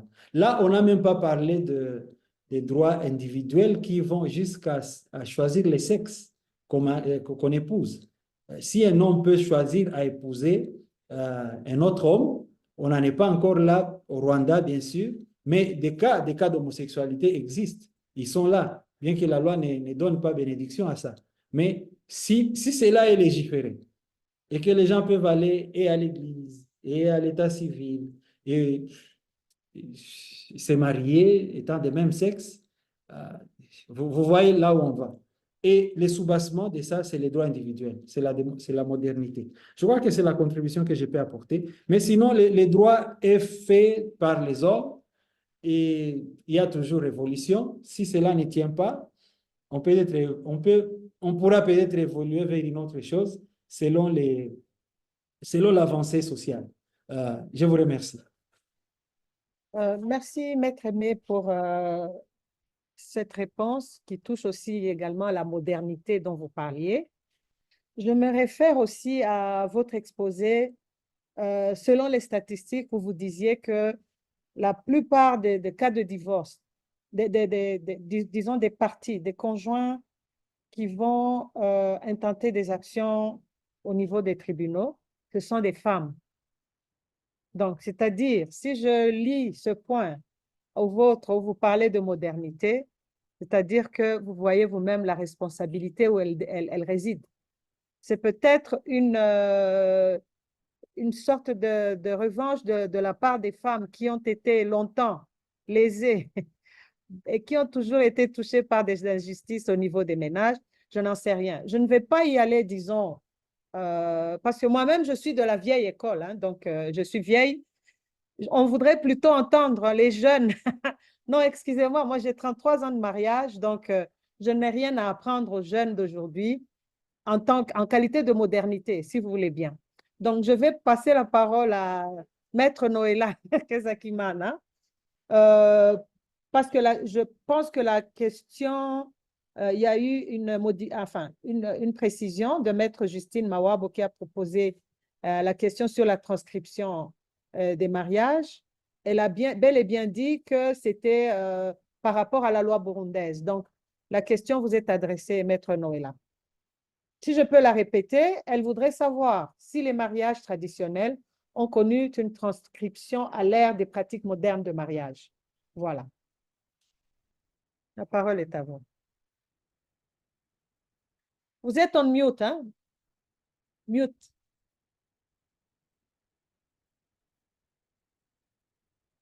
Noëlla, il faudra qu'elle passe en mode... Voilà, très bien. Ok, tout ce que je veux dire, c'est par rapport au droit traditionnel burundais. En fait, la femme divorcée, à l'époque, la femme divorcée retournait dans sa famille d'abord paternelle et tombait sous la puissance paternelle. Donc, elle n'avait aucun droit sur les enfants. Le Burundi, primo, c'est une société patriarcale. Ça veut dire que si la femme a échoué dans son mariage, automatiquement, les Burundais considéraient que c'est la faute de la femme. Alors, je ne sais pas si si la femme avait des biens qu'elle possédait avant le mariage, elle pouvait les garder pour sa propriété. Mais tous les biens qu'elle a acquis durant le mariage sont à son mari. Alors, les droits à l'ancienne époque de la femme au Burundi étaient vraiment bafoués parce que même même actuellement, je dirais que c'est pas totalement parce que même il y a une jurisprudence qui dit que les enfants moins de 7 ans peuvent être sous la garde de leur mère, mais après 7 ans, ces enfants, leur garde est confiée à leur papa. Alors, je dirais que il y a cette manie burundaise, je dirais, de toujours considérer l'homme comme étant supérieur à la loi, bien que la constitution burundaise prône l'égalité de la femme et de l'homme. Je ne sais pas si j'ai bien répondu à la question. Je crois que, enfin, pour moi, je suis satisfaite, à moins qu'il y ait peut-être un ajout de la part des autres intervenants. Je pense que le temps filant à toute vitesse, on va passer à la quatrième question. C'est une question qui émane de Maître Regan et qui s'adresse à notre confrère Maître Kalengai Mukadi. Donc, la question, enfin, son intervention dit ceci: le fait que le législateur congolais n'a pas prévu que la destruction irrémédiable de l'union conjugale, vous ne trouvez pas que cela pose un problème dans le sens où la notion reste en soi générale et abstraite et peut donner opportunité à certaines personnes d'évoquer les divorces pour une raison qui peut sembler bénigne et qui en réalité ne profite, je ne sais pas à qui, comme par exemple à un conjoint malveillant voulant profiter des avantages du régime choisi. C'est un peu long, ma foi, je pense que vous l'avez lu. Donc, si vous pouvez bien y répondre. Et la dernière question émane de Maître Félix Nyongere et elle est adressée encore une fois à Maître Noëlla du Burundi. Elle dit ceci: nous constatons que la pratique de contracter plus d'un mariage, bon, je pense que si c'est plus d'un mariage, c'est une bigamie, hein, s'observe de nos jours malgré les efforts déployés pour l'éradiquer. Quelle stratégie serait adoptée? Attendez voir. Quelle stratégie sera adoptée pour pallier à cet acte? Le législateur burundais a-t-il prévu comment protéger la femme victime, c'est-à-dire la deuxième femme, dans un mariage non dissous? Ben, je ne sais pas, ce n'est pas légalisé, mais ma foi, question de bigamie, là, je pense qu'il y aurait plutôt des faux Le deuxième serait plutôt Ben, écoutez, je vous laisse la parole, Maître Noëlla, et on passera à la cinquième quand vous aurez répondu, ainsi que Maître. Je commence par Maître Kalingai, je crois que c'est mieux, pour la question sur le droit congolais, et ensuite suivra Maître Noëlla pour la partie burundaise. Voilà. Wow. Maître Kalingai. Merci encore de la question. Merci de la question. Je réitère la question de Maître Regan. Il dit le fait que le législateur congolais n'a prévu que la destruction irrémédiable de l'union conjugale. Vous ne trouvez pas que cela pose un problème dans le sens où la notion reste en soi générale, abstraite et peut donner opportunité à certaines personnes d'évoquer le divorce pour une raison qui peut sembler bénigne et en réalité ne profite comme par exemple à un conjoint malveillant voulant profiter des avantages du régime choisi. Je dirais déjà que non. Parce que quand je parlais de la destruction méchante, je pense que j'ai dit que, j'ai bien dit que ici, c'est les juges qui tirent de fait. C'est qu'ici, il y a l'intime conviction du juge. C'est les juges qui apprécient. C'est que certes, le requérant vient avec les faits, il dit voilà, voilà ce qu'il y a eu, voilà ce qu'il y a eu, voilà ce qu'il y a eu. C'est les juges qui apprécient. Est-ce réellement cela peut fonder la destruction méchante de l'union conjugale ou pas? Certainement. Si les juges apprécient et ils trouvent bon, certainement ils prononcent le divorce. Mais je ne pense pas que ça fondera certaines ou encore l'époux malveillant pour bénéficier du régime. Non, je ne pense pas. Je ne pense pas. Ici, c'est l'intime conviction du juge. C'est le législateur aussi qui a voulu cela, qui a laissé cette possibilité, ces grands espaces quand même aux juges. Nous pensons que tout dépend d'eux, hein. Tout dépend de leur intime conviction. Je pense que j'ai répondu.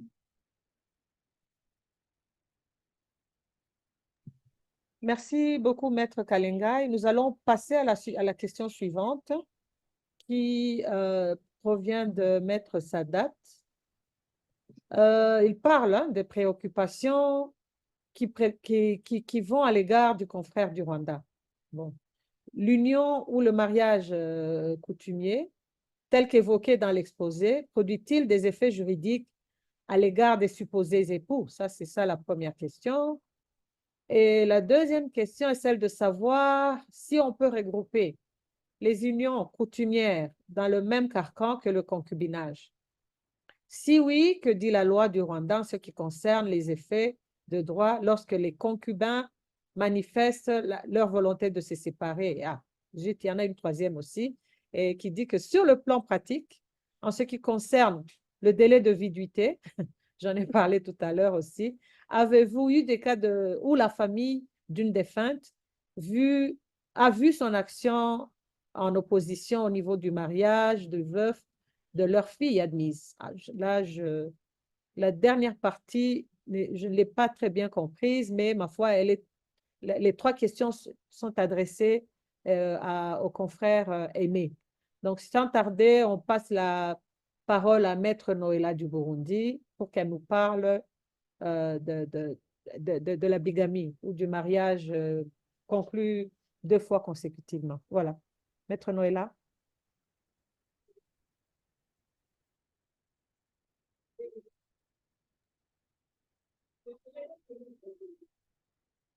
Merci de m'accorder la parole.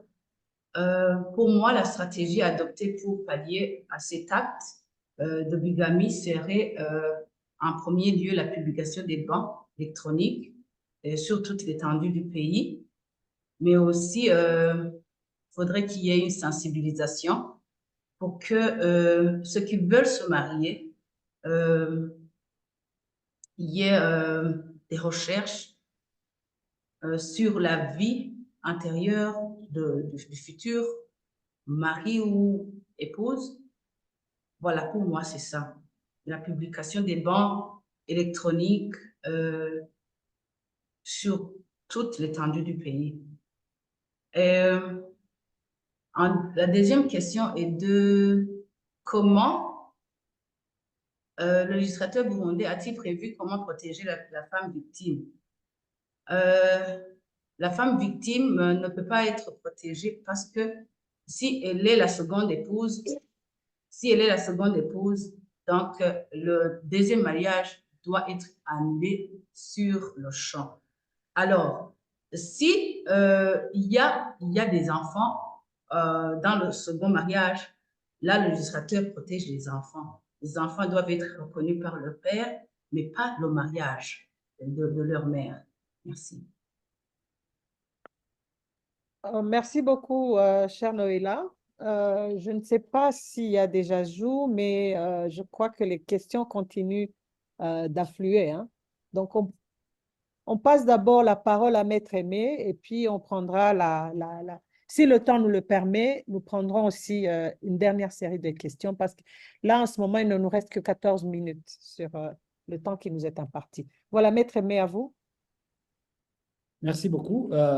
Il y a une première question ici. L'union ou mariage coutumière tel qu'évoqué dans l'exposé produit-il des effets juridiques à l'égard des supposés époux? Bien sûr, non. D'abord, de par la Constitution, le mariage est monogamique et civil. Donc, tout mariage qui ne s'est pas passé devant l'officier de l'état civil n'est pas reconnu au Rwanda. Ici, le Rwanda ça fait beaucoup d'années, il y a eu beaucoup d'efforts qui se sont consentis dans ce sens, à pousser la population à aller vers le mariage civil afin de bénéficier de tous les droits qui en résultent, vous comprenez. Et alors, on a connu des semaines où des villages, on pouvait célébrer devant l'officier de l'état civil dans une commune, même sans couple, se retrouvent pour une célébration générale. Donc, ce sont des choses qu'on a connues. Tout cela pour essayer de conscientiser la population, de se conformer aux prescrits de la Constitution, qui est aussi enrichi par les droits de personnes et de la famille en ce qui concerne l'état, donc le caractère civil et monogamique du mariage. Donc, la bigamie est une infraction. La polygamie aussi, prescrite par la bigamie, est une infraction bel et bien instituée dans la loi pénale du Rwanda. Donc, on ne peut pas encourager de telles situations et revenir et de l'autre côté, insister sur le caractère civil et monogamique du mariage. Donc, jusque-là, le droit n'a pas changé et ce qui fait que personne ne peut se prévaloir d'aucun droit venant d'un mariage de ce caractère-là. Peut-on regrouper les unions coutumières dans le même carcan que les concubinages? Si oui, que dit la loi du Rwanda en ce qui concerne les effets des droits lorsque les concubins manifestent leur volonté de se séparer? Bon, je dirais que le Rwanda actuel, on ne connaît pas ces cas parce que les familles, les époux, ou bien sur les villages, les personnes sont conscientisées s'il s'agissait même de quelqu'un qui se retrouve en concubinage, on lui demandera de choisir la femme, la préférée, et aller avec elle à l'état civil. Donc, il n'y a pas moyen de faire des mélanges dans ce sens. C'est ce que je peux dire. Donc, le droit ne reconnaît, ça revient à la première question, la reconnaissance seule du mariage civil monogamique. C'est là, je crois qu'il est lié il y a lieu d'insister sur ces caractères-là, et tout ce qui est contraire, le droit rwandais n'accepte pas. OK, 3. Sur le plan pratique, en ce qui concerne les délais de viduité, les 300 jours dont on a parlé, avez-vous eu des cas où la famille d'une défunte a vu son action en opposition au nouveau mariage de veufs de leur famille admise? Non, je ne connais pas. Je connais pas. Vous savez, des fois, on a des prescriptions qui sont là dans la loi, mais dont l'application est rare. Bon, expérience personnelle, je ne connais pas. Je ne connais aucune famille qui allait intenter une telle action, qui soit acceptée ou pas. Non, non, je ne connais pas. Ah, merci. Voilà, merci bien, confrère Aimé. Je voudrais peut-être passer la parole à Maître Arlette Ninina Razoué, qui a d'ailleurs levé la main avant que les autres questions n'affluent. Donc, la parole est à Maître Arlette Ninina Razoué. Voilà.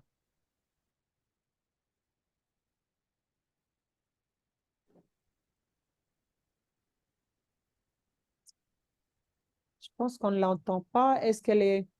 Je vois qu'elle est en ligne. Elle lève encore la main. Brenna, si tu es là, est-ce que tu peux nous aider? Maître Arlette. Oui, très bien. Mhm.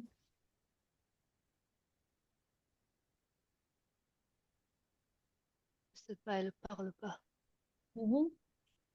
Bon, pour ne pas perdre du temps, je pense on devrait passer plutôt à la seconde série de questions, hein. Il y a une autre question.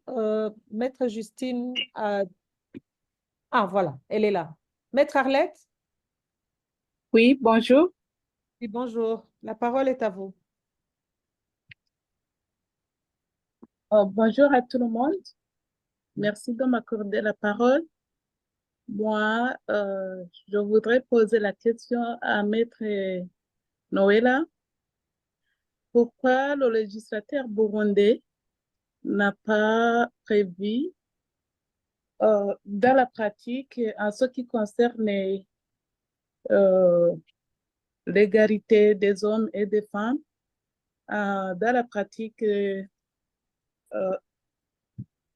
au Burundi, on trouve qu'il y a une injustice parce qu'on voit que la femme ne peut pas avoir tous les droits sur les enfants en tant que les enfants atteignent l'âge de 7 ans.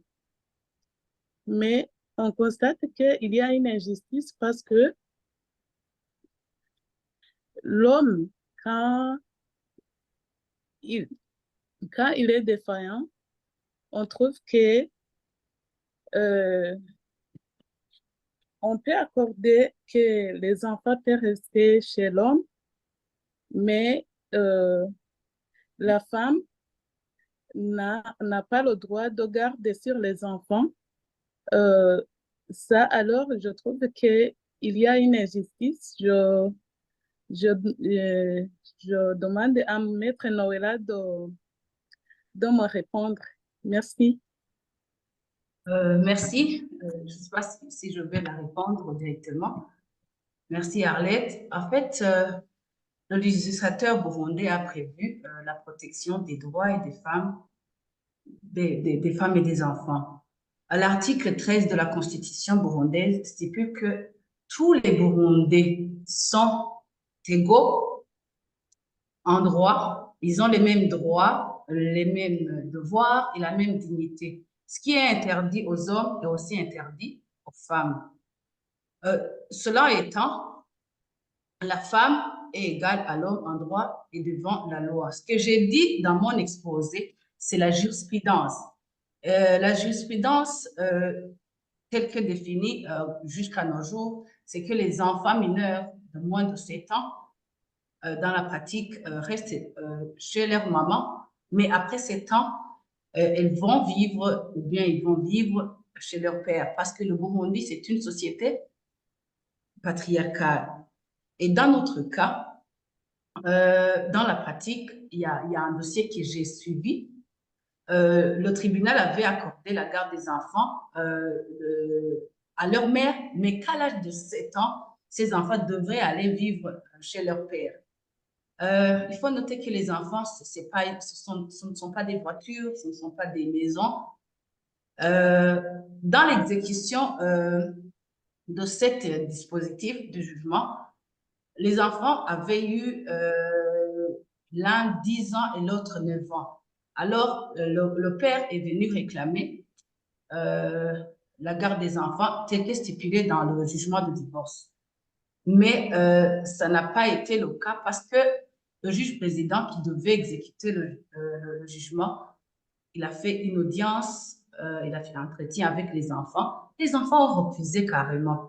Ils ont dit non, nous voulons rester avec notre maman. Alors là, le juge n'a pas forcé les enfants à aller vivre chez leur père, mais les enfants ont par contre resté chez leur mère parce qu'ils ont refusé. Si les enfants acceptent, ils vont chez leur père. Alors, le législateur burundais, comme je l'ai dit, l'article 13 de la Constitution burundaise, les hommes et les femmes sont égaux. Alors, c'est dans la pratique qu'il est impossible de pratiquer donc cette égalité.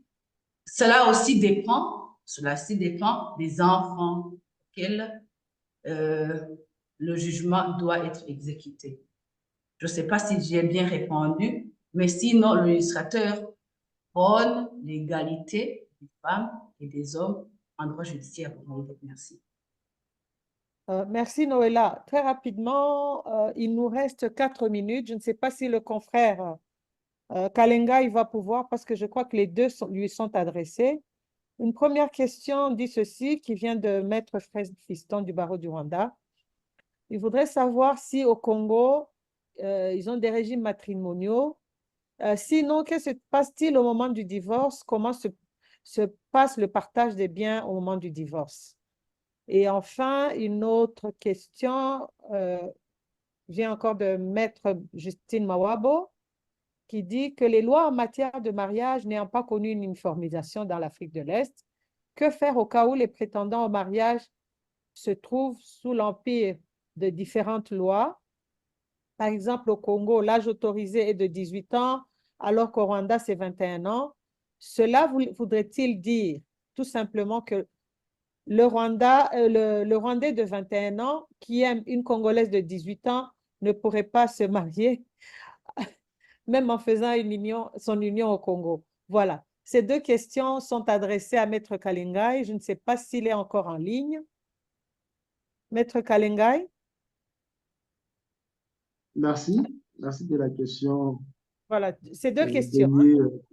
Oui, merci de la parole que Oui. vous nous accordez. Je vous signale qu'il nous reste 3 minutes, hein, très rapidement. Certainement. Voilà. Voilà, merci. Est-ce au Congo, on a des régimes matrimoniaux? Oui ou non? Oui. D'ailleurs, c'est en nombre de 3. Il y a la communauté universelle de biens, le régime de la séparation de biens, et aussi le régime réduit aux acquis. Voilà les 3 régimes que l'on a au Congo. Lors du divorce, certainement, c'est plus facile. On procède à la liquidation du régime. On procède à la liquidation du régime. Tout dépend du régime qui avait été choisi par les époux. Si c'est la communauté universelle de biens, il y a une règle appropriée. Si certainement c'est la séparation de biens, certainement il y a toujours des règles appropriées à chaque régime. Au Congo, nous en avons 3, communauté universelle de biens, séparation de biens et réduite aux acquis. Lors du divorce, on procède à la liquidation du régime choisi par les époux. Est-ce un Congolais âgé de 18 ans et je ne sais pas, et aussi avec un sujet rwandais âgé de 21 ans, ne peuvent-ils pas se marier? Ils ne peuvent pas se marier, pourquoi? Déjà, ici chez nous, déjà la majorité c'est à 18 ans. Et vous avez bien dit qu'au Rwanda, la majorité c'est à 21 ans. C'est des sujets qui sont déjà, c'est que le mariage aura bel et bien lieu. Voilà si je peux répondre en bref. Voilà. Merci, confrère Kalengai. Je vais maintenant m'adresser à Brenna. Il ne nous reste en fait qu'une seule petite minute. Pour ma part, je vois que Maître Arlette lève encore la main. Est-ce que très rapidement, on pourrait passer la parole à Maître Arlette? Sinon, Oui, maître. Oui, maître, comme vous Voilà. voulez. Voilà, donc on passe la parole à Maître Arlette et puis on clôture, hein. Pour le reste, Brenna, je suggère qu'on puisse faire je sais pas, un aperçu ou bien qu'on puisse noter toutes les questions, comme on a les emails des trois intervenants, et essayer de voir si la discussion peut continuer par voie électronique, parce que le temps étant imparti est vraiment minime. Maître Arlette, s'il vous plaît. Merci de m'accorder la parole. Merci, Maître Noëlla, parce que j'avais la confusion qu'après 7 ans, les enfants ne peuvent pas avoir le droit de réclamer ou ils peuvent rester soit chez leur maman, soit chez leur papa. Merci beaucoup. Merci aussi. Oui. Donc, c'était aussi simple que ça. Donc, il est 15 heures pile ici à Kigali, 16 heures pile à l'est de de l'Afrique. Donc, je pense que mon travail, je crois, se termine ici. Il est de droit que je doive aussi remercier tous les participants à ce webinaire qui était très intéressant. Et surtout, mes vifs remerciements s'ajoutent à ceux des autres participants à l'endroit des trois conférenciers qui étaient Maître Noëlla, Maître Aimé et Maître Kalengai. Nous vous remercions beaucoup de votre disponibilité et nous repassons maintenant le flambeau à Brenna qui va pouvoir disponibiliser les documents relatifs aux trois exposés et peut-être les distribuer aux participants de ce jour dont les emails sont partagés par voie électronique car ils se sont bel et bien fait inscrire pour ce webinaire. Pour ma part, je suis contente d'avoir participé à ce webinaire et pour le reste, passez un bon après-midi et bonne continuation à tout le monde. Merci, chers confrères. Au revoir. Au revoir. Merci, au revoir. Merci. Au revoir. Au revoir, maître. Au revoir, Merci, confrères. merci beaucoup. Merci revoir. aussi. Merci. C'est pareillement, au revoir. Bien. À la prochaine. À la prochaine.